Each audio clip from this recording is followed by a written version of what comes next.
Okay, solving one-step equations. For my 8th graders, this should be review.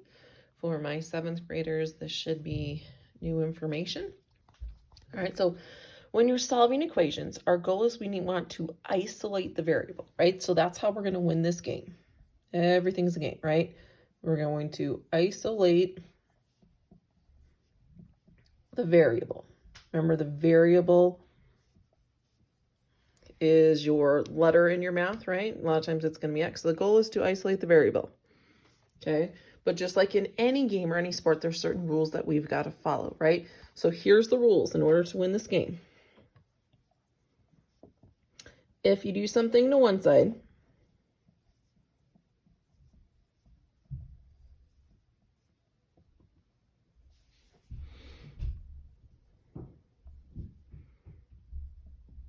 you have to do it to the other side.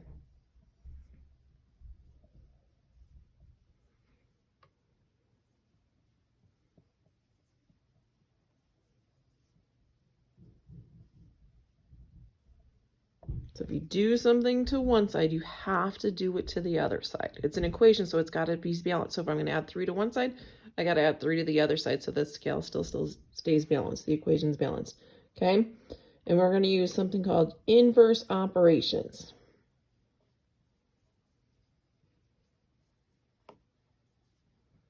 Inverse are things that undo each other. Use inverse operations. So in order to undo addition, we subtract, or you add the opposite. In order to undo multiplication, we do division. In order to unsquare something, we're going to square root it, okay? And that's how this gets started.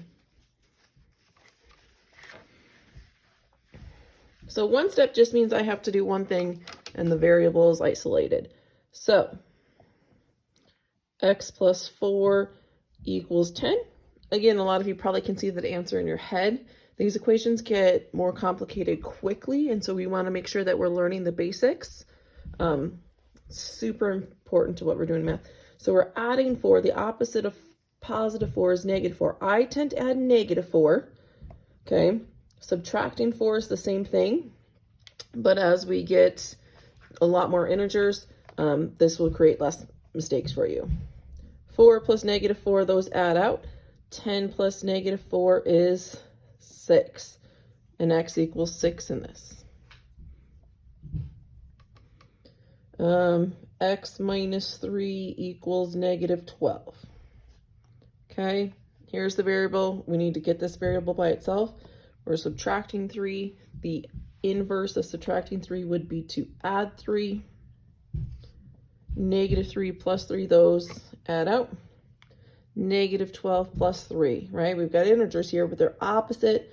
So in my head, I'm really subtracting. There's more negatives, so our answer is going to be negative. So we're left with x equals negative 9. Example 3, negative 3x equals 21. When you have a number right next to a variable with no sign in between, that means you're multiplying. The inverse of multiplication is division. So we're going to divide by whatever's in front of the x. So this is negative 3. You want to divide by negative 3. We're not flipping the signs on that. X is going to equal negative 7.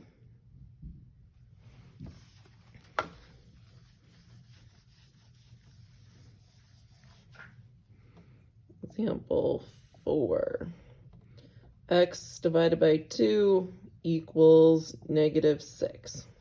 Here we're dividing by 2. The inverse or the opposite of dividing by 2 is to multiply by 2. When you do that, you want to put it up here so you realize like, hey, that's in the numerator. These are on different levels. This is in the numerator. This is in the denominator, right? It's kind of like multiplying by 2 over 1. You would do 2 times x and 1 times 2. And those 2's end up reducing each other out, so you're left with x. We do it to one side, we're doing it to this side. Negative 6 times 2 is negative 12. Okay? Give you one more example here. Sometimes you have a fraction and it's like this, like 3/2 x equals 6. Okay?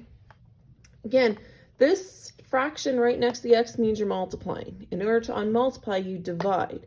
When you divide fractions, right? So if we're going to divide this, there's that complex fraction, a fraction within a fraction, right? So if I was going to take this 6, to change 6 into a fraction, I'd put it over 1, divided by 3 over 2. Remember, fractions the same thing as multiplying by the reciprocal. So we're going to multiply, we're going to take the reciprocal of this, which means we flip that fraction over. 6 times 2 is 12. 1 times 3 is 3. 12 divided by 3 is 4. So see, I'm going to multiply by the reciprocal anyway. So instead of making complex fractions, right, fractions within fractions, I multiply by the reciprocal. And the reason I do that is those 2's reduce out, those 3's reduce out, so you're just left with x, right? 6 times 2 is 12. 1 times 3 is 3. 12 divided by 3 is 4. So again, if you have a fraction right next to a variable, to get rid of it, all you need to do is multiply by the reciprocal, okay? And those are one-step equations.